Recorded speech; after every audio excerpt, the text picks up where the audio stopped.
Excellent. So the tower here then is the oldest structure in Kilkenny. We believe it dates to 1111. It could be older, and it was built as a bell tower, which is disappointing for us because until recently we were telling people it was built for defense against Vikings, which is a way more interesting story both to tell and to listen to, but now we don't think it's true. So the reason the door is off the ground is that these towers have little to no foundation.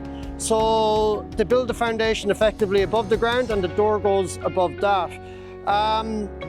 So the clergy here, they did use the windows that you see on top as a lookout, and they did hide their valuables inside. It's not a great place to hide during an attack though, because the attackers can just throw fire in the door, it becomes a chimney and the smoke would just kill everyone. This is one of only 2 round towers from this period that you can climb in Ireland today. It's only 100 foot high and there's only 121 steps to the top. But from the top then you get a great view of the whole area. Another feature of round towers is that the door of the tower usually faces the front door of the church. On this one it's facing away from it. The simple reason for that is that the original church was in front of the door. It was then replaced in the 13th century by this new cathedral that you see in front of you. It took 80 years to build and it was completed in 1285. Inside today you have the tombs of the most important people in Kilkenny's history, such as many members of the Butler family from the castle. You also have the tombs of many of the bishops. One of those, Richard le Dread, became infamous in the 14th century, and later on I'll be telling you why. Around his tomb then you have a marble floor which has marble from the 4 provinces of Ireland, including Kilkenny black marble. So it's not really a marble what we have here, it's the polished limestone. So earlier on in the First World War memorial you saw what that becomes after it's polished. Naturally we do tell people it's real marble when we sell it though. So the bishop's seat then dates from the 13th century, incorporating part of a stone from an earlier seat from the 6th century. The baptismal font predates the cathedral. It's still in use today, despite having been smashed by the soldiers of Oliver Cromwell in 1650. So does everybody or anybody know who Oliver Cromwell was?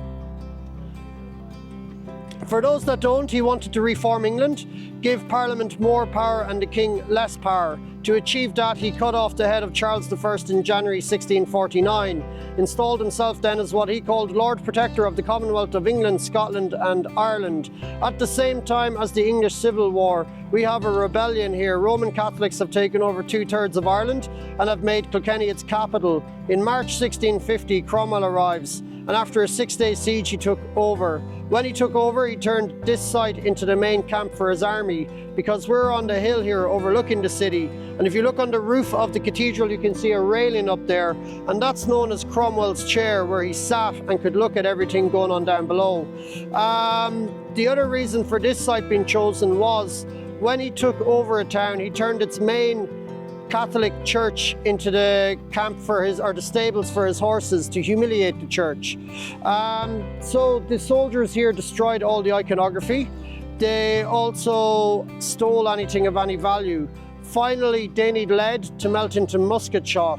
The sources of lead that you have on this side are the roof, the stained glass windows, and there is a 3rd source of lead here. Does anyone know where it might be? Drains. Not drains. Not hinges on doors. Coffins. Yeah, or caskets. So the Cromwellian soldiers don't know which ones have and which ones don't have lead-lined coffins, so they just dug them all up. And it's the reason why the oldest grave here dates from after Cromwell has left. Any questions? Is this church?